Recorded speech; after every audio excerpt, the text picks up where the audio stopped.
এখানে বাইরে calling bell, তারপর হচ্ছে যে এখানে দুইটা পাইপ, একটা হচ্ছে ক্যান্টিলিভার আর একটা হচ্ছে উপর থেকে আসছে সেম কলিং বেল লাইন ভবিষ্যতের জন্য। তারপর আমাদের এখানে আরেকটা দরজার সামনে কলিং বেল এটা, আর একটা হচ্ছে উপর হচ্ছে যেটা লাইটের পয়েন্ট। তারপর হচ্ছে ঘরের ভিতরে, তারপরে ডান হচ্ছে যে সেম একটা সুইচ, তারপর উপর হচ্ছে একটা লাইটের পয়েন্ট, এখানে একটা লাইট, এ পাশে একটা লাইট হবে। তারপর ডান পাশের রুমে এখানে একটা লাইটের পয়েন্ট আছে, তারপর আরেকটা, প্রতি রুমে আমরা 3টা করে পয়েন্ট দিচ্ছি, যে এখানে একটা। আর সুইচ বোর্ড উপর থেকে আসি সরাসরি সুইচ বোর্ড নিচে দিয়ে লুপ হইয়া পাশে একটা পাওয়ার সকেট আছে। তারপর হচ্ছে যে এই যে এটা হচ্ছে আমাদের এখানে কলিং বেল হবে, মেইন কলিং বেল এখানে হবে ঘরের। তারপর এটা হচ্ছে মেইন ডিবি, এখানে টোটাল 11টা পাইপ আসছে, উপর থেকে পাওয়ার আসি সুইচ বোর্ড আসলো। তারপরে এখান থেকে স্টোর ছোটো, এখানে একটা কিনে এসি ফ্রিজের লাইন হবে, সরি। তো আমাদের ডিবি আছে এখানে। তারপরে আমরা প্রথম ঢুকে ডান পাশে একটা রুম আছে, এটা হচ্ছে কমন একটা টয়লেট আছে, অ্যাটাচ বাথরুম।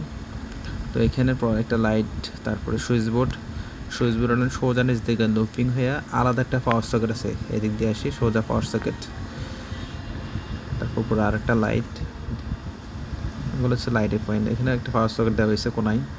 পরে এই যে আবার টয়লেট এখানে গ্রিজারের সুইচ হবে, গ্রিজার হবে, আবার উপরে লাইন আছে আর কি টয়লেটের ভিতরে। এই হলো অবস্থা। আমরা ডান পাশে রুমে যাবে এরপরে। এখানে রাজমিস্ত্রি কাজ করে, এই জন্য ময়লা দেখা যাচ্ছে গ্রুপের সাথে কিছুক্ষণ আগে, এই জন্য একটু ময়লা। এটা একটু রুমের ভিতরে আর কি, লাইট আছে, তারপরে সুইচ বোর্ড, পাওয়ার সকেটের লাইন আছে আলাদা। তারপরে বামে টয়লেটের লাইটের পয়েন্ট, তারপরে গ্রিজার, এগুলাই এই যে বিস্তারিত আর কি।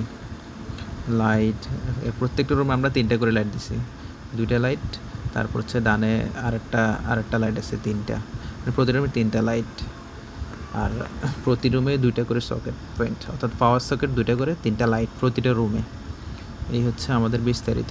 এখানে টয়লেট আরেকটা আছে, টোটাল এই ঘরে টোটাল 3টা টয়লেট, 3টা টয়লেটে মিক্সার লাইন হবে, গরম ঠান্ডা লাইন। তো এই হলো অবস্থা আর কি।